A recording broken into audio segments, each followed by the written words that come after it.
तो आपका कर्ज माफ हो गया। एक्चुअली में मतलब कि जैसे कि बैंक का पैसा था, सब लिखित में था, वो देना ही देना। तू नहीं तो तेरे बच्चे देंगे, तेरा खानदान, तेरी नस्लें देंगी, वो अपने आप ले लेंगे। अब क्या किया जाएगा? किसी ने आकर के कहा मैं तेरा कर्ज अदा करूंगा, सब कुछ पक्की रीति से। अब वो कागज फाड़ दिए, जला दिए गए, वो डस्टबिन में डाल दिए गए। अब आपको कोई परेशान नहीं कर सकता। लेकिन उसके बाद भी कोई जान ले कि ये बेवकूफ़ है, ये बंदा, ये मूर्ख है, इसको ज़्यादा पता कर नहीं। अच्छा चल इसको पकड़ते हैं। अरे वो भाई तूने किस्त नहीं दी। अरे किस्त तो वो तो भर दिया था। अरे कब भर दिया था? किसने भर दिया था? तुझे पता है? अभी नोटिस आ जाएगा तेरे नाम से, अभी पुलिस वाले भेजो। तो पुलिस वाले तो वो डर के कारण क्या हुआ? वो डर के कारण नहीं बाबूजी मैं भेज दूंगा, उसने फिर किस्तें देना शुरू कर दिया। अज्ञानता के कारण मेरी प्रजा नाश हो जाती है। तुम सत्य को जानोगे, सत्य तुम्हें स्वतंत्र करेगा जब ये अथॉरिटी तुम्हारे पास है। मैंने आपको बताया था, याद नहीं होगा आपको, कि एक प्रभु का सेवक प्रार्थना कर रहा है। जो वो प्रार्थना कर रहा है तो प्रार्थना में विघन डालने के लिए दुष्ट आत्मा आती है। तो उधर शोर होता हुआ ऐसे देखता है तो एक बंदर कूद रहा है। फिर वो उसको कहता है प्रभु जी इस बंदर को यहाँ से भगा दो। वो फिर प्रार्थना करने लगता है, ईश्वर धन्यवाद, thank you thank you thank you. फिर देखता हूँ मुर्गा बन जाता है, फिर बोलता हूँ कुछ बन जाता है। तो वो प्रभु इस मुर्गे को भगा दो, प्रभु इस बंदर को भगा दो, ऐसे बोला। तो बाद में उससे गुस्सा आते बोला यीशु मसीह के नाम से भाग यहाँ से।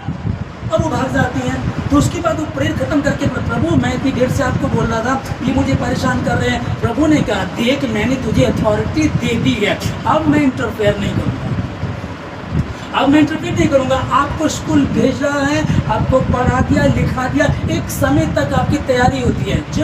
जब आप स्कूल जा रहे होते हैं, ट्यूशन भी लगती है, मम्मा भी आपको होमवर्क कराती है, चाचा ताऊ भी करा देते हैं, होता है ना। और टीचर सब बार बार पूछिए बताता होता है ना। लेकिन जब आपके एग्ज़ाम होते हैं तब बताता है कोई? तब घूरते हैं आपको, होता है ना, कोई बताता है क्या? तो इस तरह के ये एग्ज़ाम आते हैं, उस समय कोई नहीं बताएगा। पर प्रभु का धन्यवाद, इस वचन के द्वारा ये बात हमने के लिए अब डरने की बिल्कुल भी ज़रूरत नहीं है। आमीन, ठीक है ना। तो मैं जो आपको बता रहा था कि मूसा के समय में जो बेटे मारे गए थे, मूसा के समय में जो लड़कों को मारा गया, तो अभी उनके लड़कों को मारा जा रहा है, वो करा रहे हैं, वो चिल्ला रहे हैं हे खुदा संभाल, हे खुदा बचा, लेकिन कुछ नहीं हो रहा। वहाँ जो मूसा की माँ थी वो अच्छी विश्वास में थी, उसने अपने बेटे को फेंका नहीं, लेकिन अच्छे से तैयारी करके कि उसको इस विश्वास से के बचेगा, उस रीति से उसको उस नदी में रख दिया, फेंका नहीं, ठीक है। वो बना 40 साल तक वहाँ पलता रहा, एक ये हुआ। उसके बाद वहाँ से जब वो भागा 40 साल तक वो कहाँ रहा? जंगल में। 80 साल हुए। जब मूसा 80 साल का हुआ तो परमेश्वर उसको दर्शन दे करके कहा कि मैंने इस्राएलियों का घराना सुना है और तू मेरी तरफ से जा और फिर उनको बता, ठीक है जी। अब 80 साल तक ये जो इस्राएली लोग थे दुख सह रहे, परेशानी सह रहे, इनकी बहु बेटियों के साथ गलत किया जा रहा है, इनको गुलामी में रखा जा, इनकी जिंदगी नर्क बना करके रख दी। इनको लग रहा हम क्या करें, समझ में नहीं आ रहा। इन्होंने चिल्लाना शुरू किया और 80 साल के बाद परमेश्वर ने तो पहली तैयारी शुरू कर दी थी। 80 साल पहले परमेश्वर ने तैयारी शुरू कर दी थी, पैदा किया, मूसा को बचा लिया, हालेलुया।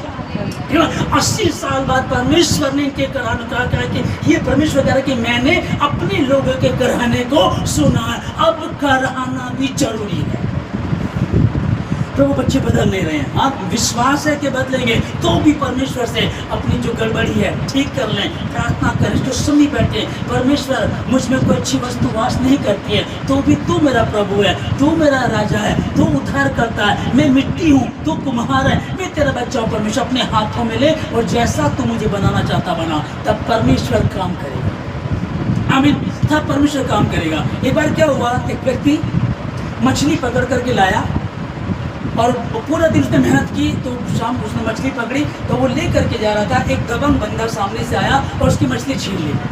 उसने कहा कि ये भाई मेरी मछली है और मैंने पूरे दिन मेहनत की है, अब मैं अपने बच्चों के साथ को बना करके खाऊंगा। तो उसने कहा चल बताऊँ तुझे, वो छीन करके ले गया। चलते चलते उस मछली ने उस दबंग व्यक्ति की उंगली पर काट लिया।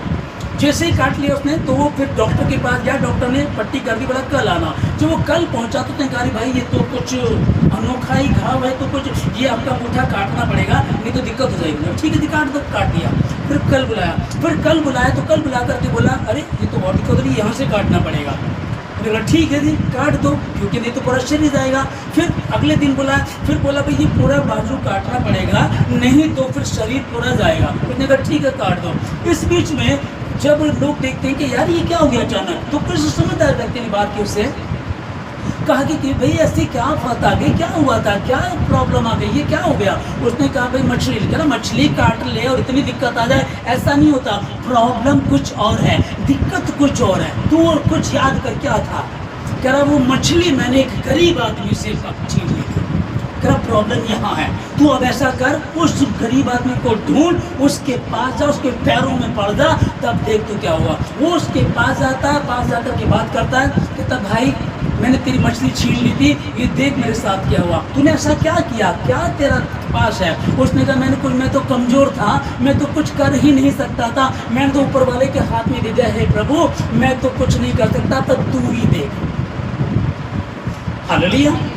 उस अभी समझिएगा कि जब आप अपने केस को उसके हाथों में दे देते हैं तो वो ऐसा मारता है कोई बच नहीं सकता। हालेलुया, है ना। मुझ में अर्थात मेरे शरीर में कोई अच्छी वस्तु वास नहीं करती है। ध्यान रखिएगा कि जब हम गलत काम करते हैं, गलत तरीके से चलते हैं तो दिक्कत आएगी। मसीह में रहने के बाद भी, अब आप आदम को ले लें, सिद्ध था, अब्राहम ने भी गलती कर दी, पत्नी के चक्कर में आदम ने गलती की, है ना। कितने लोग, अब किसी को भी उठा लीजिएगा, सब गलती करते हैं। कोई व्यभिचार में उलझ गया, कोई पैसे के चक्कर में। अब वो जो धन था, जो गेजी था, एलीशा का चेला था, अब एलीशा ने तो धन लेने से मना कर दिया, लेकिन ये गेजी जाकर के धन ले लिया रास्ते में। अब एलीशा ने बोला तू कहाँ था, कहता नहीं मैं तो ये था कि जिस समय तू उस नामान से वो धन ले रहा था, क्या तब परमेश्वर का आत्मा तेरे साथ नहीं था, इसलिए तूने धन लिया,